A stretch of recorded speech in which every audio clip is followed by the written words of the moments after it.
Hello student, स्वागत करती हूँ आपका अपने यूट्यूब चैनल ममता स्टडी ग्रुप में। आशा है कि आप अच्छे होंगे। तो हम कौन सा चैप्टर कर रहे हैं? हिस्ट्री का फर्स्ट चैप्टर क्या है? यूरोप में राष्ट्रवाद का उदय। उसके हमने 4 पार्ट पहले ही कर लिए हैं। अगर अभी तक किसी भी बच्चे ने पहले वाले पार्ट नहीं देखे तो पहले जाके वो अपना पहले वाले पार्ट चेक कर ले, ताकि उसको आगे वाली वीडियो को अच्छे से समझने में हेल्प हो जाए। ठीक है, तो आज हम नेक्स्ट पार्ट के साथ आपके सामने। तो अब तक जो भी हमने किया वो हम पूरा कवर कर चुके हैं पार्ट लेसन से संबंधित। और अब हम करने जा रहे हैं नेक्स्ट क्वेश्चंस, क्योंकि क्वेश्चन करना बहुत ज़रूरी है, जिससे आपको स्पष्ट हो जाए कि जो हमने पहले किया था वो ही क्वेश्चंस में है। छोटे छोटे क्वेश्चंस को जोड़कर ही क्वेश्चन बनते हैं। ठीक है, तो हम आज करने जा रहे हैं क्वेश्चन फर्स्ट, जिसमें 5 पार्ट हैं फर्स्ट क्वेश्चन में। तो हम धीरे धीरे सारे क्वेश्चन करेंगे। पहला पार्ट है यूसेफे मेत्सनी। ये हमने पहले भी कर लिया है कि ये कौन था। इटली का क्रांतिकारी था। ठीक है, यूसेफे मेत्सनी हमने जब ये हाईलाइट पॉइंट किए थे उसमें हमने किया था यूसेफे मेत्सनी। तब उन्होंने बहुत थोड़ा सा किया था, अब हम उसको थोड़ा एक्सप्लेनेशन से करेंगे। पहला कौन सा है? यूसेफे मेत्सनी। ये कौन था? इटली का क्रांतिकारी। क्या था ये? इटली का क्रांतिकारी था, जिसका जन्म कब हुआ? 1807 में जिनेवा में। जिसका जन्म कब हुआ? 1807 में जिनेवा में। इन्होंने क्या किया? जो वियना कांग्रेस का गठन हुआ था उसमें जो राजतंत्रीय कि क्या था कि सभी को सेम अधिकार, इस प्रकार का इन्होंने अपना अलग वियना कांग्रेस से संबंधित जो भी समस्याएं थी उनका ऊपर उठाया, उनका विरोध किया। ठीक है, तो इन्होंने 24 साल की आयु में लिंगुरिया, एक राष्ट्र का प्रांत का नाम था लिंगुरिया, उससे क्या कर दिया गया? निष्कासित कर दिया गया। जब भी कोई क्रांतिकारी क्रांति करते हैं तो वहाँ का राजा क्या करता है? उसको वहाँ से निष्कासित कर देता है, देश निकाला दे देता है। तो इसी प्रकार इसके साथ भी ऐसा हुआ। कब हुआ? 24 साल की अवस्था में। ठीक है, 24 साल की अवस्था में लिंगुरियस इसको क्या कर दिया गया? निष्कासित कर दिया गया। और इसने अपने पूरे जीवन काल में बहुत सारी समस्याओं का सामना किया, क्योंकि जो भी देश को बदलने की कोशिश करना चाहता है या जनता की समस्याओं का समाधान करना चाहता है, उसको थोड़ी बहुत समस्याओं का सामना तो करना ही पड़ता है। तो हमने किया यूसेफे मेत्सनी। इसमें ये कर सकते हैं, इटली का क्रांतिकारी था, 1807 में जिनेवा में जन्म हुआ, 24 साल की अवस्था में लिंगुरिया से निष्कासित कर दिया गया। ठीक है, दूसरा हमने किया count Camillo de Cavour. Count Camillo de Cavour. ठीक है, वो कौन था? ये हम पहले भी कर चुके हैं। ये था इटली का था, जिसने किसमें सहायता की थी? इटली के एकीकरण में। ठीक है, इटली के एकीकरण में सहायता की थी काउंट दे कैमूर में। और एक नाम हमने और किया था, वो क्या था? गैरीबाल्डी। याद है आपको?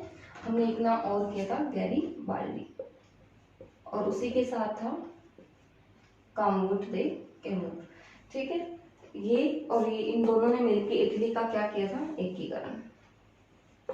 याद आया होगा अभी आपको कुछ कि हमने लास्ट वीडियो में किया हुआ है कि काउंट कैमिलो दे कबूर और गैरीबाल्डी ने इटली का एकीकरण में सहायता दी थी।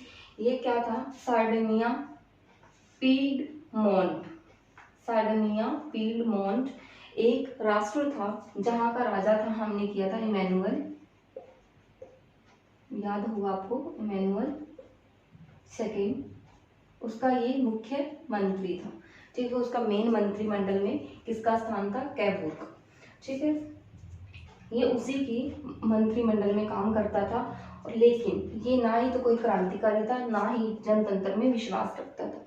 ठीक है, इसने सिर्फ इटली के एकीकरण में सहायता की। और ये फ्रेंच लैंग्वेज को बहुत अच्छे से जानता था, बहुत अच्छे से परिचित था।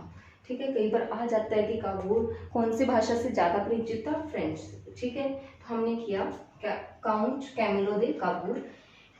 ये कौन था? ना ही क्रांतिकारी था, ना ही जनतंत्र में विश्वास रखने वाला था। ये इटली के सार्डिनिया पीडमोंट के शासक इमैनुअल सेकंड का मेन मंत्री था। ठीक है,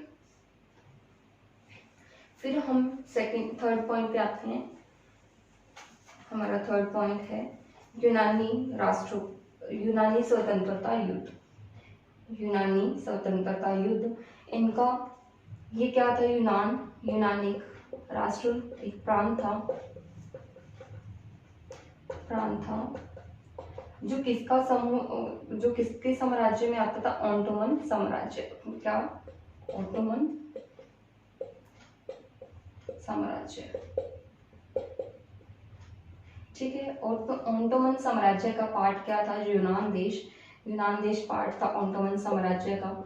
ये कौन सी सदी की बात कर रहे हैं हम, 19वीं शताब्दी की, 15वीं शताब्दी की बात कर रहे हैं, ठीक है। 15वीं शताब्दी में हम बात करें यूनान की, और वो किस साम्राज्य का भाग था, ऑटोमन साम्राज्य का भाग था, ठीक है। और इन्होंने स्वतंत्रता संग्राम की शुरुआत कब की थी, संघर्ष, जब भी किसी राष्ट्र को, किसी देश को स्वतंत्रता चाहिए होती है तो उससे पहले उनको बहुत लंबे समय तक संघर्ष करना पड़ता है और उसकी शुरुआत भी करनी पड़ती है। तो यूनान राष्ट्र ने कब शुरुआत की थी, 1821 ईस्वी में, 1821 ईस्वी में किसकी स्वतंत्रता के लिए संघर्ष की, ठीक है। बहुत सारे संघर्ष करने पड़ते हैं जब भी हम अपने देश को, अपने राष्ट्र को स्वतंत्रता दिलाना चाहते हैं, ठीक है। यूनान स्वतंत्रता युद्ध हो गया हमारा। उसके बाद नेक्स्ट पॉइंट है हमारा फ्रैंकफर्ट संसद, ये भी हमने किया था। इसका गठन किस वजह से हुआ था, याद हो आपको, जर्मन राष्ट्र के एकीकरण के लिए, जर्मन राष्ट्र के एकीकरण के लिए किसका गठन हुआ था, फ्रैंकफर्ट संसद का, ठीक है। इसका नाम रखा था सर्व जर्मन नेशनल असेंबली, ठीक है, सर्व जर्मन नेशनल असेंबली। और इसका गठन कब हुआ था, क्योंकि हम ये पढ़ चुके हैं पहले कि जर्मन राष्ट्र का एकीकरण कब हुआ था, 1848 में। तो 1848 में ही इसका गठन हुआ, जिसको फ्रैंकफर्ट संसद बोला जाता है। और 18 मई, कई बार पूरी डेट भी आ जाती है 1 नंबर के क्वेश्चन में, तो हम ये करेंगे 18 मई 1848 में सर्व जर्मन नेशनल असेंबली का गठन हुआ, और जिसमें कितने सदस्य थे, 831 सदस्य थे,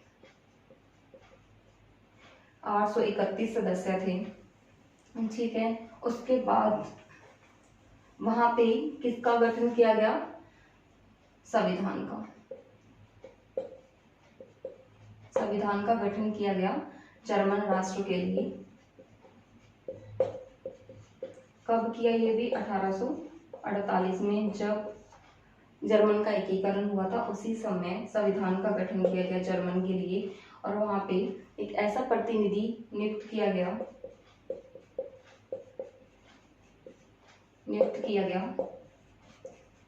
जिसको संविधान के अंडर में रहना था, जिसको संविधान के नियमों के अनुरूप काम करना था, जिसको संविधान के नियमों के अनुरूप काम करना था। ऐसे प्रतिनिधि को क्या किया गया, नियुक्त किया गया।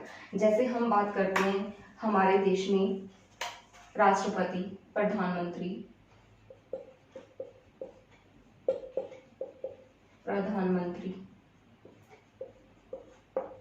मुख्यमंत्री, अन्य जो भी पद हैं, सभी के लिए संविधान में क्या अलग अलग शक्तियां, अलग अलग कार्य लिखे हुए हैं, उन्हीं के अनुसार उनको क्या करना पड़ता है, अपना काम करना पड़ता है, अपनी शक्तियों का प्रयोग करना पड़ता है।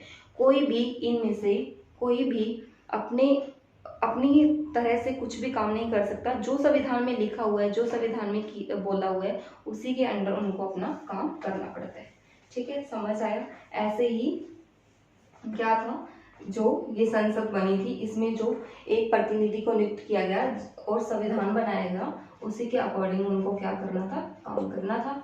और ये कहाँ पे गठन हुआ इसका, संसद का, सेंट पॉल चर्च में, सेंट पॉल चर्च में। कई बार आ जाते हैं क्वेश्चन, 1 नंबर के क्वेश्चन में तो कुछ भी पूछ सकते हैं कि संविधान, जो फ्रैंकफर्ट संसद का गठन हुआ था वो कहाँ पे हुआ था, सेंट पॉल चर्च में, जर्मन, ठीक है, समझ आया। 1848, ये बार बार इसलिए रिपीट कर रही हूँ ताकि आपको याद हो जाए अच्छे से, ठीक है। और सदस्य थे 831, 831 सदस्य। ठीक है, समझ आया अभी आपको कि हमने जर्मन के एकीकरण की बात की थी, उसी दिन हमने ये सब पढ़ लिया था। तो आज हम क्वेश्चंस कर रहे हैं और हमारा नेक्स्ट लास्ट पॉइंट है फर्स्ट क्वेश्चन का, राष्ट्रवादी संघर्षों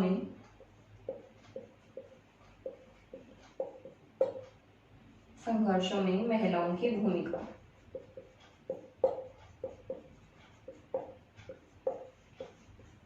चाहे वो किसी भी प्रकार का आंदोलन हो, किसी भी प्रकार का संघर्ष हो, महिलाओं की भूमिका क्या होती है, बहुत ही अनिवार्य होती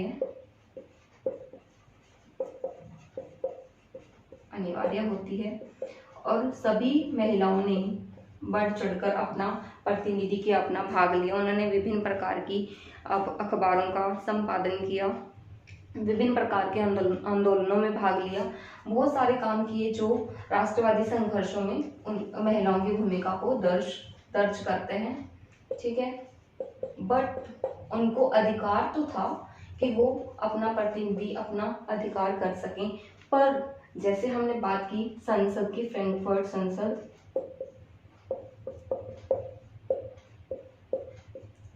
उसमें उनको बैठने की तो इजाजत थी दर्शक के रूप में, जो कहाँ पे हुई थी, सेंट पॉल चर्च में।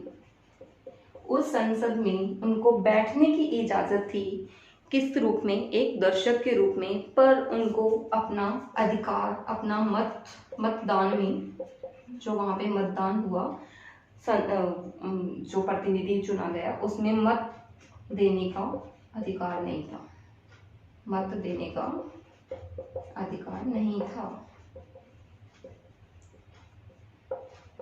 ठीक है, इससे हमें स्पष्ट हो जाता है कि महिलाओं की स्थिति कैसी थी।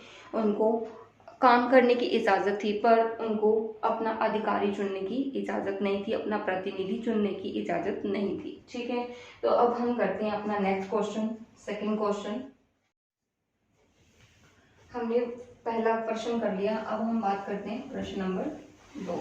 ठीक है, प्रश्न नंबर 2 क्या है, फ्रांसीसी क्रांति जो हुई थी, कब हुई थी, 1789 में। उसमें फ्रांसीसी, जो फ्रांस की जनता थी, उनके लिए कुछ कदम उठाए गए थे। वो कौन से कदम थे, उनके बारे में डिस्कस करेंगे। ये हमने पहले भी टॉपिक किया है, तो अब हम क्वेश्चन में कर रहे हैं फ्रांसीसी क्रांति में उठाए गए कदम। ठीक है, जो इम्पोर्टेंट उनके कदम थे वो कौन से थे, क्या था। फ्रांसीसी क्रांति के बाद एक संविधान का निर्माण किया गया, जिसमें क्या थे, समान अधिकार सभी के लिए, चाहे वो अमीर है, गरीब है,